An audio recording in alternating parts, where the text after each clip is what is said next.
Good evening and a very warm welcome from SBC News. The demand for forex is increasing to become more than that collected in the economy. It was the first Deputy Governor of the Central Bank, Brian Comitan, who said this during the monthly press conference by the CBS this morning. Mr. Comitan said the increase in demand for forex during this time of year is normal due to the increase in importation coinciding with the end-of-year festive season. However, he said there are other factors contributing to the increase in demand for forex, such as increase in the price of commodities on the international market. But if we look at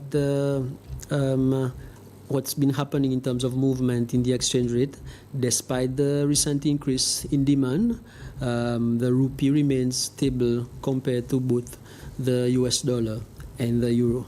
And if we look at the level of the country's reserve, it remains at a relatively comfortable level. Based on latest figure, the country's level of international reserve can cover at least 3 months of the country's import requirement. Local French teachers were honored today on International French Teachers' Day. This was during a gathering at the International Conference Center, which was organized by the Commission Nationale de la Francophonie and the French Teachers Association, or l'Association Séchelloise des Enseignants Français, ASEF. The gathering saw the participation of some deans in this branch of the teaching profession, along with newcomers. ASEF was revived last year after remaining dormant since 2013. Its new chairperson is Mosiane Dugas, a French teacher from the Seychelles Tourism Academy, STA. The association's new logo, designed by a local artist, was also unveiled today. Guests at the ceremony also enjoyed the French-speaking skills of crèche children from 4 primary schools on Mahé, Pralin and La Digue.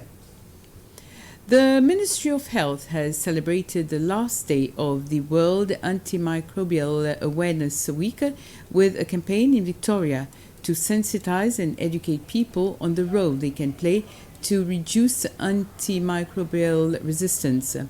Antimicrobial resistance, or AMR, happens when bacteria, viruses, and others of the like no longer respond to treatment through medications such as antibiotics.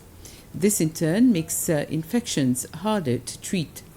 The event, which is celebrated worldwide between the 18th and 24th of November, is supported by the World Health Organizations. WHO's representative to the country, Dr. Ajibola Olagunoye, said that antimicrobial resistance in Seychelles is part of a global issue causing millions of deaths every year. WHO are supported because it's a global body and a lot of deaths have been recorded due to antimicrobial resistance. So it's something that WHO intends to keep on supporting and, of course, to reduce mortality and to reduce the burden of infections in humans. And, of course, there is a tripartite agreement between WHO, the Food and Agriculture Organization of the UN, and the World Health Organization for Animal Health to fight this cause. So WHO is taking a leading stand in the cause to fight antimicrobial resistance. The district governor representing Lions Club for the region is conducting an official visit to Seychelles. Mr. Shazan Luha is the governor to Seychelles, Kenya and Ethiopia. He will be visiting all 3 Lions Clubs which operate in Seychelles to review the work they are doing in the country. And this morning he attended a ceremony whereby the Melvin Jones Fellows Lions Club donated equipment to the Seychelles Hospital. Mr. Luha says that the Lions Club plans to continue supporting Seychelles and is currently in discussion with the Ministry of Health.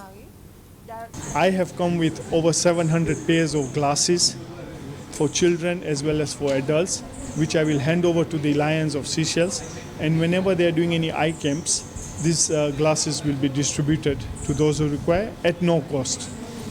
We are also looking at some collaboration efforts between the Lions of Seychelles and the Lions of Kenya. We have a full-fledged Lions Sight First Eye Hospital in Nairobi, and we have just discussed with the CEO of this hospital how we can work together, how Seychelles can send some of the doctors to Nairobi and we can support them with their training programs. It's a matter of doing a joint partnership, and that is what we are looking forward to in supporting Seychelles as much as possible. The tourism department under the L'Hospitalité Lafayette Seychelles brand organized its first customer care training for frontline staff of tourism establishments, businesses on La Digue. 11 tourism establishments participated in the 4 hours training, which was held in the district administration office at La Paz. The training's facilitator, Nadine Maye, has expressed her satisfaction with the turnout of some establishments, but said that there could have been more participation. Today's training session was very fruitful. Fruitful in the sense that it was not only about me sharing the content and my experience, but it was an equal contribution.